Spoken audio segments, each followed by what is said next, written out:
Assalamualaikum warahmatullahi wabarakatuh. Yang terhormat kepada Bapak Dadang Priyono, SEMPA, selaku dosen mata kuliah Kewirausahaan Islami.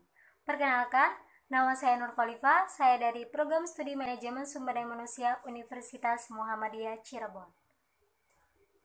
Pada kesempatan hari ini, saya ingin mereview sebuah jurnal untuk memenuhi tugas kewirausahaan Islami, yaitu dengan judul Menjadi Sosiopreneur Muda, Potret dan Dinamika Mom Sosiopreneur Sanggar Asih. Untuk nama jurnalnya yaitu Jurnal Studi Pemuda dengan volume dan halaman yaitu volume 7 nomor 2 dan halaman 76 sampai 89. Untuk tahun jurnalnya sendiri yaitu 2018, kemudian dengan penulis Dewi Cahyani Puspitasari. Untuk reviewernya sendiri yaitu saya sendiri Nur Khalifah, dan untuk tanggal reviewernya yaitu 30 Januari 2021. Metode penelitiannya yaitu kajian ini menggunakan metode studi kasus dengan subjek penelitiannya adalah mom sosiopreneur Sanggar Asih. Data primer dan sekunder diperoleh melalui observasi, wawancara, kemudian melalui dokumen dan studi literatur. Subjek penelitiannya yaitu mom sosiopreneur Sanggar Asih. Kita lanjut ke poin definisi yaitu sosiopreneur atau social entrepreneur adalah pengusaha yang selain menghasilkan profit juga berkontribusi kepada masyarakatnya.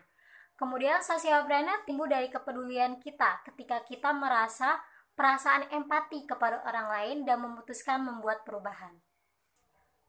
Selanjutnya yaitu ada namanya latar belakang. Jadi hadirnya gerakan kewirausahaan sosial menjadi jawaban untuk memunculkan wirausahawan yang mampu mengidentifikasi cara-cara baru, mendirikan usaha baru untuk menghasilkan nilai-nilai sosial dan mengatasi beragam masalah sosial yang muncul di masyarakat.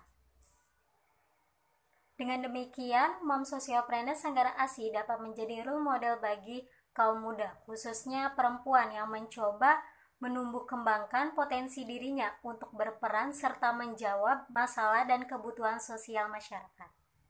Selanjutnya kita beranjak ke studi kasus dan pembahasan dalam jurnal ini. Penelitian ini merupakan studi awal berfokus pada tingkat analisis individu yang bertujuan mengidentifikasi karakter sukses dan proses inovatif dari sosiopreneur muda. Pendapat dari White and Wine yaitu anak muda bernegosiasi dengan kehidupan mereka, masa depan mereka, dan apa yang mereka lakukan dengan konteks sosial, politik, dan ekonomi. Kemudaan bukan sekedar sebagai suatu kriteria biologis yang membedakan kelompok berdasarkan usia atau umur kuantitatif, melainkan juga merupakan kontribusi sosial budaya yang bersifat dinamis. Mengidentifikasi sumber daya pengusaha akan membantu untuk menghubungkan kompetensi dan kemampuan kerja suatu usaha. Selain itu, hal menarik dari riset ini adalah aktor sosiopreneur muda adalah perempuan yang kemudian oleh pelakunya dikenal istilah mom sosiopreneur. Hal ini menjadikan studi kasus ini menjadi berbeda bila dibandingkan dengan profil sosiopreneur lainnya.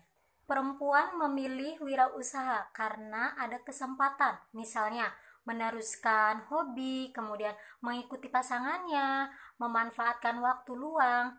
Alasan lainnya adalah ketika dipaksa, misalnya karena perlu uang, tertantang melakukan sesuatu, kemudian menunjukkan pada orang lain kalau bisa melakukan sesuatu.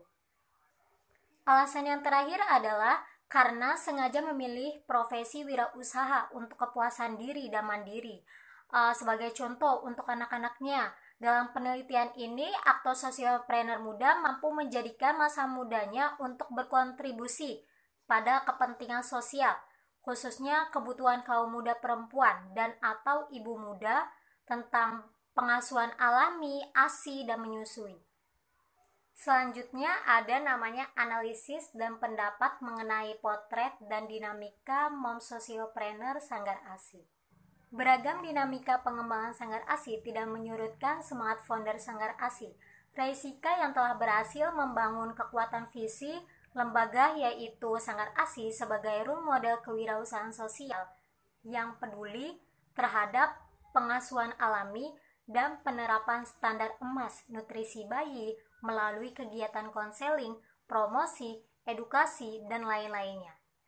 Dalam konteks Sanggar ASI, beragam bentuk dampak sosial dilakukan dengan menjawab adanya peluang yang muncul di masyarakat, yaitu adanya para ibu yang membutuhkan dukungan untuk memberikan ASI, karena tidak sedikit banyak ibu yang produksi ASINya melimpah, namun akhirnya menyerah dengan memberikan susu formula karena berbagai bentuk alasan seperti pekerjaan, desakan mertua, bayi menolak menyusui, dan tidak percaya diri dengan kecukupan ASI.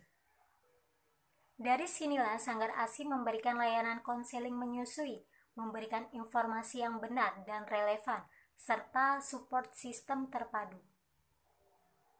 Mungkin sekian video dari saya, kurang lebihnya mohon maaf, dan jika ada salah kata mohon dimaafkan. Wassalamualaikum warahmatullahi wabarakatuh.